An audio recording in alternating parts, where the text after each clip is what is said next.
Genesis chapter 30. When Rachel saw that she was not bearing Jacob any children, she envied her sister. "Give me sons, or I will die," she said to Jacob. Jacob became angry with Rachel and said, "Am I in God's place who has withheld offspring from you?" Then she said, "Here's my maid Bilhah. Go sleep with her, and she'll bear children for me, so that through her I too can build a family." So Jacob gave her slave Bilhah to Jacob as a wife, and he slept with her. Bilhah conceived and bore Jacob a son. Rachel said, "God has vindicated me. Yes, he has heard me and given me a son." So she named him Dan.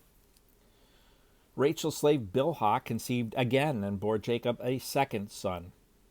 Rachel said, "In my wrestlings with God, I have wrestled with my sister and won." And she named him Naphtali. When Leah saw that she had stopped having children, she took her slave Zilpah and gave her to Jacob as a wife. Leah's slave Zilpah bore Jacob a son. Then Leah said, What good fortune!" And she named him Gad. When Leah's slave Zilpah bore Jacob a second son, Leah said, "I am happy that the women call me happy." So she named him Asher. Reuben went out during the wheat harvest and found some mandrakes in the field. When he brought them to his mother, Leah, Rachel asked, "Please give me some of your son's mandrakes." But Leah replied to her, "Isn't it enough that you have taken my husband? Now you also want to take my son's mandrakes?" "Well then," Rachel said, "he can sleep with you tonight in exchange for your son's mandrakes." When Jacob came in from the field that evening, Leah went out to meet him and said, "You must come with me, for I've hired you with my son's mandrakes." So Jacob slept with her that night. God listened to Leah, and she conceived and bore Jacob a fifth son. Leah said, "God has rewarded me for giving my slave to my husband," and she named him Issachar. Then Leah conceived again and bore Jacob a sixth son. "God has given me a good gift," Leah said. "This time my husband will honor me because I have borne 6 sons for him." And she named him Zebulun. Later, Leah bore a daughter and named her Dinah. Then God remembered Rachel. He listened to her and opened her womb. She conceived and bore a son, and she said, "God has taken away my disgrace." She named him Joseph and said, "May the Lord add another son to me." After Rachel gave birth to Joseph, Jacob said to Laban, "Send me on my way, so that I can return to my homeland. Give me my wives and my children that I have worked for, and let me go. You know how hard I have worked for you." But Laban said to him, "If I have found favor with you, stay. I have learned by divination that the Lord has blessed me because of you." Then Laban said, "Name your wages, and I will pay them."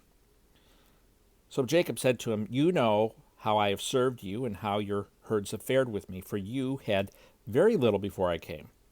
But now your wealth has increased. The Lord has blessed you because of me. And now, when will I do something for my own family?" Laban asked, "What should I give you?" Jacob said, "You don't need to give me anything if you do this one thing for me. I will continue to shepherd and keep your flock. Let me go through all your sheep today and remove every sheep that is speckled or spotted, every dark-colored sheep among the lambs, and the spotted and speckled among the female goats. Such will be my wages. In the future, when you come to check on my wages, my honesty will testify for me. If I have any female goats that are not speckled or spotted, or any lambs that are not black, they will be considered stolen." "Good," said Laban, "let it be as you have said." That day Laban removed the streaked and spotted male goats and all the speckled and spotted female goats, every one that had any white on it, and every dark-colored one among the lambs, and he placed his sons in charge of them. He put a 3-day journey between himself and Jacob. Jacob, meanwhile, was shepherding the rest of Laban's flock. Jacob then took branches of fresh poplar, almond, and plane wood and peeled the bark, exposing white stripes on the branches. He set the peeled branches in the troughs in front of the sheep, in the water channels where the sheep came to drink. And the sheep bred when they came to drink. The flocks bred in front of the branches and bore streaked, speckled, and spotted young. Jacob separated the lambs and made the flocks face the streaked sheep and the completely dark sheep in Laban's flocks. Then he set his own stock apart and didn't put them with Laban's sheep. Whenever the strong of the flock were breeding, Jacob placed the branches in the troughs, in full view of the flocks. They would breed in front of the branches. As for the weaklings of the flocks, he did not put out the branches. So it turned out that the weak sheep belonged to Laban and the stronger ones to Jacob. And the man became very rich. He had many flocks, female and male slaves, and camels and donkeys.